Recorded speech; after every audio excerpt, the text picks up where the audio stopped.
नमस्कार। श्री राधा वल्लभ अकेडमी में आपका स्वागत है।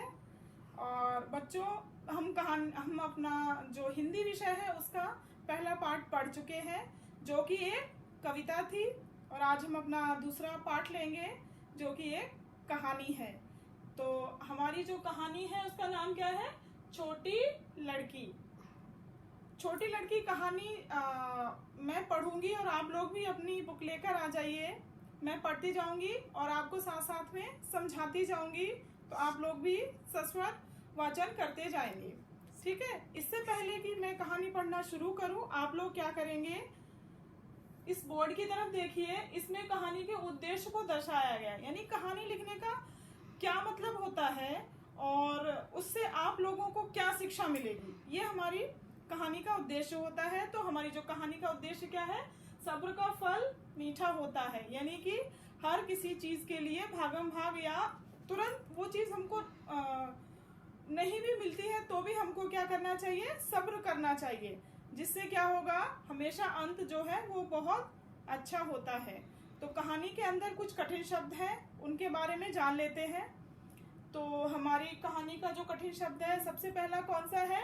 खाद्य सामग्री। खाद्य सामग्री का मतलब होता है खाने का सामान, फूड पैकेट, जो आप खा सकते हैं। लाइक अनाज है, फ्रूट्स हैं, जूस है और भी बहुत सारी चीजें जो खाने के अंदर आती हैं, वो क्या कहलाती हैं? वो सारी चीजें खाद्य सामग्री कहलाती है।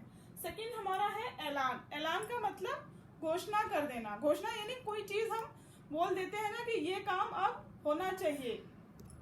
नेक्स्ट है प्रसन्न। प्रसन्न का मतलब है खुश रहना। इनाम, पुरस्कार, धर्मपुत्री यानी धर्म की बेटी। जैसे कुछ लोग बच्चों को गोद ले लेते हैं ना, तो वो क्या कहलाते हैं? धर्मपुत्री। फिर है अनाज यानी कि अन्न। सब्र मतलब धीरज। धीरज यानी कि धैर्य, हम अपनी पिछली कक्षा में भी पढ़ चुके हैं। और लास्ट है हमारा लोभी, मतलब लालची। जो इंसान होते हैं ना, खर्चा करना नहीं जानते हैं, छोटी छोटी चीजों में ही अपना काम चला लेते हैं। तो हमने अपनी कहानी का उद्देश्य भी जान लिया और इसके अंदर जो कठिन शब्द शब्दार्थ थे उनके बारे में भी जान लिया। अब मैं कहानी को पढ़ती हूँ, आप लोग भी अपनी बुक खोलकर बैठ जाइए, हम साथ साथ पढ़ते चलेंगे और उसके बारे में जानते चलेंगे। चलिए मैं कहानी स्टार्ट कर रही हूँ, आप लोग ध्यान से सुनिएगा। बहुत समय पहले हरिपुर नामक एक बड़ा सा गांव था। सब सुख साधनों से संपन्न उस गांव के सब लोग सुखी थे। लेकिन एक बार उस गांव में 2 वर्ष तक बारिश नहीं हुई। खाद्य सामग्री सब समाप्त होने लगा। अभी देखिए यहाँ पर हमारा कठिन शब्द जो शब्दार्थ में हमने अभी लिखा था, क्या था? खाद्य सामग्री। तो वो सब यानी खाने का सामान जो है वो समाप्त होने लगा। अकाल पड़ने लगा। लोगों के भूखे मरने की नौबत आ गई। मतलब यहाँ तक की जो हमारी कहानी है वो क्या कहती है? हरिपुर नामक एक छोटा सा गांव था। उस गांव में सारे लोग बहुत ही अच्छे थे, पैसे वाले थे, सब लोगों के पास धनवन सभी कुछ था। लेकिन क्या हुआ, जब अकाल पड़ा। अकाल का मतलब बारिश नहीं हुई तो अकाल पड़ गया। अकाल का मतलब होता है जब आपके पास में खाने पीने की जो चीजें हैं, बारिश नहीं होगी तो आप अन्न नहीं उगा पाओगे। अन्न, अगर अनाज आप नहीं उगा पाओगे, फसल को नहीं उगा पाओगे, तो आप क्या खाएंगे? तो उसको खाने के लिए हमको क्या चाहिए? अन्न चाहिए होता। जब बारिश ही नहीं होगी तो फिर अन्न नहीं होगा। तो क्या था, जो अन्न था, खाद्य सामग्री थी, वो खत्म होने लगी। तब गांव के एक धनी नेक दिल किसान ने लोगों की मदद करनी सोची। यानी उसी जो हरिपुर गांव में एक किसान रहता था, वो लोगों की मदद करने की सोचने लगा। उसने घोषणा की कि वह गांव के बच्चों को अपने आंगन में रोटियां बांटेगा। यानी जो किसान था उसने क्या घोषणा की कि अपने गांव में जो उसका घर है उसमें बच्चों के लिए रोटियां बांटेगा। घोषणा के बाद अगले दिन उसके घर के आगे बच्चों की भीड़ लग गई। बच्चे एक दूसरे को धक्का मारते, गिरते पड़ते रोटियों की टोकरी तक पहुंचने का प्रयत्न कर रहे थे। यानी जब उस किसान ने घोषणा कर दी उसके बाद में कि कल आपको हमारे यहाँ से रोटी मिलेगी, तो सारे बच्चे क्या, जैसे आप लोग जाते हैं ना, प्रेयर जब हमारी होती है, जब असेंबली के लिए हम लोग जाते हैं या छुट्टी होने वाली होती है, आप लोग क्या करते हैं? क्लास से बाहर निकलते हैं, धक्का मुक्की करते हैं कि नहीं करते हैं? तो ये चीज नहीं करनी चाहिए। हमेशा क्यू में चलना चाहिए। हमेशा आप लोगों को चिल्लाते हैं, मेक अ लाइन, सारी टीचर्स चिल्लाते हैं, बट आप लोग क्या करते हैं? मानते ही नहीं है। तो ऐसे ही वो बच्चे क्या कर रहे थे कि वो धक्का मुक्की करते हुए रोटी तक पहुंचने की कोशिश कर रहे थे। यानी उनको उस चीज का सब्र नहीं था। अगर किसान ने कहा है कि रोटी बांटेगा तो सबको मिलेगी, लेकिन आप मानना ही नहीं था बच्चों को, तो वो क्या कर रहे थे, एक दूसरे को धक्का मारते हुए रोटी तक पहुंचने की कोशिश कर रहे थे। रोटियां छोटी बड़ी थी, टोकरी तक रोटियां छोटी बड़ी थी।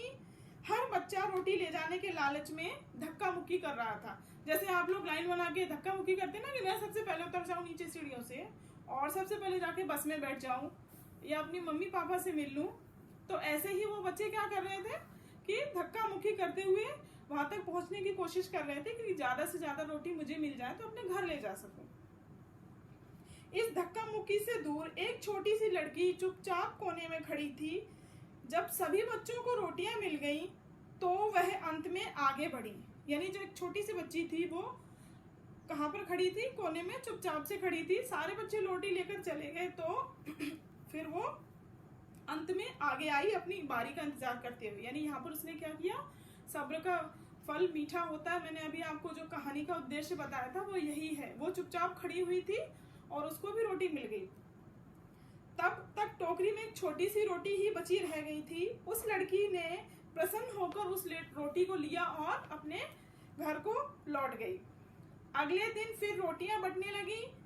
आज भी पिछले दिन की तरह ही धक्का मुक्की चल रही थी। यानी नेक्स्ट डे किसान ने क्या कहा था कि कितने दिनों तक रोटियां बांटेगा, वह 5 दिनों तक अपने आंगन में रोटियां बांटेगा। तो क्या किया बच्चों ने, तो नेक्स्ट डे भी उन्होंने रोटियों के लिए धक्का मुक्की करने लगे। वह बच्ची फिर से आती है और वहीं चुपचाप खड़ी हो जाती है। आज भी वह लड़की एक कोने में खड़ी रही। अंत में उसे अंत में सबसे छोटी रोटी मिली। लड़की उस रोटी को लेकर घर आ गई। घर आकर उसने रोटी तोड़ी तो उसमें से एक सोने का सिक्का निकला। यानी जो बच्चे धक्का मुक्की कर रहे थे रोटी के लिए, वो रोटी लेकर तो चले गए, पर उनको क्या मिला, सिर्फ रोटी मिली। लेकिन ये लड़की चुपचाप खड़ी रही और अपनी बारी का इंतजार करती रही। जब भी उसकी बारी आई तो उसको छोटी सी रोटी मिली, लेकिन उसने क्या किया, रोई नहीं, झगड़ा नहीं किया, चिल्लाई नहीं, बस शांति से रोटी ली और अपने घर में अपनी मम्मी के पास आ गई। पर जैसे ही वो रोटी तोड़ती है तो क्या निकलता है उसके अंदर से, सोने का सिक्का, यानी कि एक गोल्ड कॉइन निकलता है। तब वह लड़की की माँ ने उसे यह सिक्का किसान को लौटाने के लिए कहा। मतलब उसकी माँ को लगा होगा कि शायद जो सिक्का है वो रोटी में गलती से आ गया है और उसको, लड़की को रोटी का सिक्का जो है, सोने का सिक्का जो है वो किसान को लौटा देना चाहिए। लड़की जब सोने का सिक्का लौटाने पहुंची तो किसान बोला, बेटी मैंने जानबूझकर छोटी रोटी में यह सिक्का डाल दिया था। यानी जब लड़की किसान के पास में सिक्के को लौटाने जाती है, गोल्ड कॉइन को लौटाने के लिए जाती है, तो वो किसान उसको क्या बोलता है कि बेटी ये तो मैंने जानबूझ के किया था।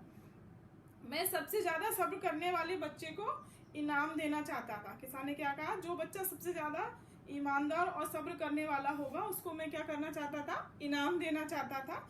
इसलिए इस सिक्कों को तुम अपने पास ही रखो। किसान की बात सुनकर लड़की बोली, सेठ जी मेरे सब्र का इनाम यही था कि मुझे दूसरों की तरह धक्के नहीं खाने पड़े।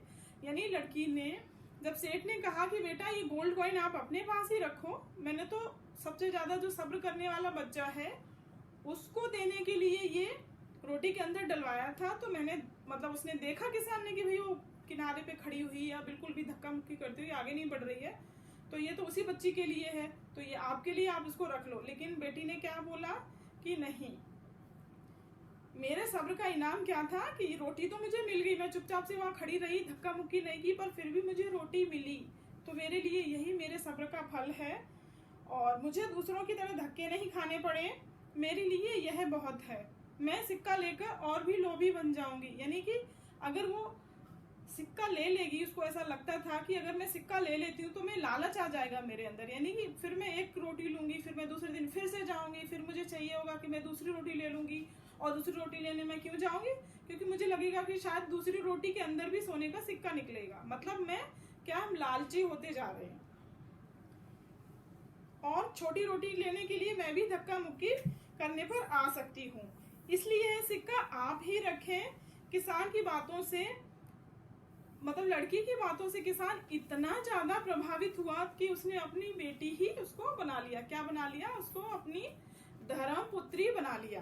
किसान जो है वो लड़की की बातों से बहुत ज्यादा प्रभावित हुआ और उसको अपनी धर्म पुत्री बना लिया।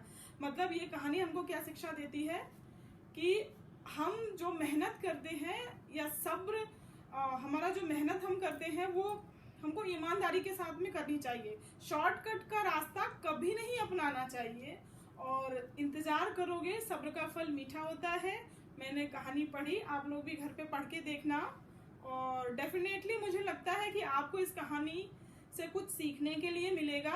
आप उसको सीखना, फिर जब हमारे क्लास ओपन होगी यानी स्कूल ओपन होंगे और हम कक्षा में मिलेंगे तो इस बारे में डिस्कस करेंगे। और अगर आपको मैं जो भी PDF में आपको होमवर्क भेजती हूँ, आपको कोई डाउट है या कोई क्वेरीज है तो आप मुझसे मैसेज के जरिए पूछ सकते हैं। नमस्कार।